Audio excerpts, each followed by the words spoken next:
আসসালামু আলাইকুম রহমতুল্লাহ। সবাই মিলে সুস্থ থাকি চ্যানেলের পক্ষ থেকে আপনাদেরকে স্বাগত জানাচ্ছি। আমি মোহাম্মদ মাজহারুল ইসলাম। আশা করি সকলেই ভালো আছেন।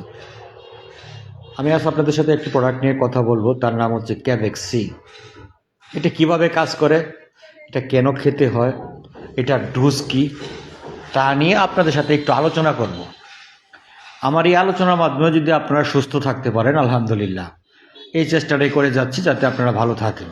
ক্যাবেক্সির কাজ কি, কী কী কাজ করে? এখানে দুইটা উপাদান রয়েছে, একটা হলো ক্যালসিয়াম, একটা হলো ভিটামিন সি।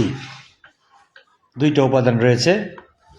উপাদানগুলি, ভিটামিন সি আমাদের রোগ প্রতিরোধ ক্ষমতা তৈরি করে, আমাদের শরীরে ক্ষতস্থান থাকলে সেটা সারায়, আমাদের শরীরের বৃদ্ধিতে সাহায্য করে।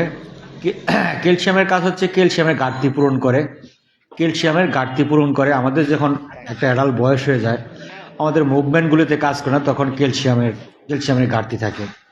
আর এই প্রোডাক্টটি দুইটি উপাদান একসাথে থাকার কারণে সুন্দরভাবে প্রোডাক্টটি শরীরে রেসপন্স করে। এটা কিভাবে খেতে হয়?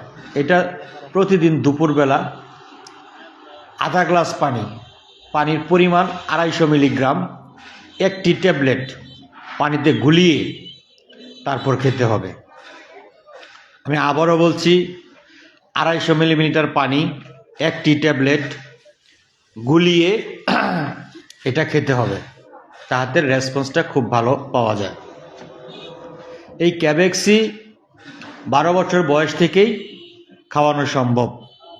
ক্যাবেক্সি 12 বছর বয়স থেকেই খাওয়ানো যাবে। এটার কোনো পার্শ্ব প্রতিক্রিয়া এখনও পাওয়া যায়নি। তার মধ্যেও যদি অল্প বয়সের শিশুরা খেয়ে থাকে তাহলে এটা পার্শ্ব প্রতিক্রিয়া হিসাবে বমি হবে, পায়খানা কষা হবে, মাথা ঘোরাবে, এই সিমটমগুলি দেখা দিতে পারে। আরেকটা জিনিস, এটা গর্ভবতী মায়েদের জন্য প্রথম অবস্থায় অত্যন্ত উপকারী।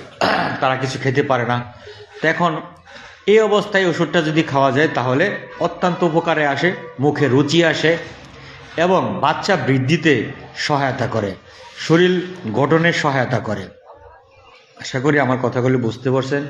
আমি বারবার বলি একটা জিনিস, যে কোনো ওষুধ খাওয়ার পূর্বে অবশ্যই ডাক্তারের সাথে পরামর্শ করবেন, ডাক্তারদের প্রেসক্রিপশন করে আপনারা ওষুধ খাবেন।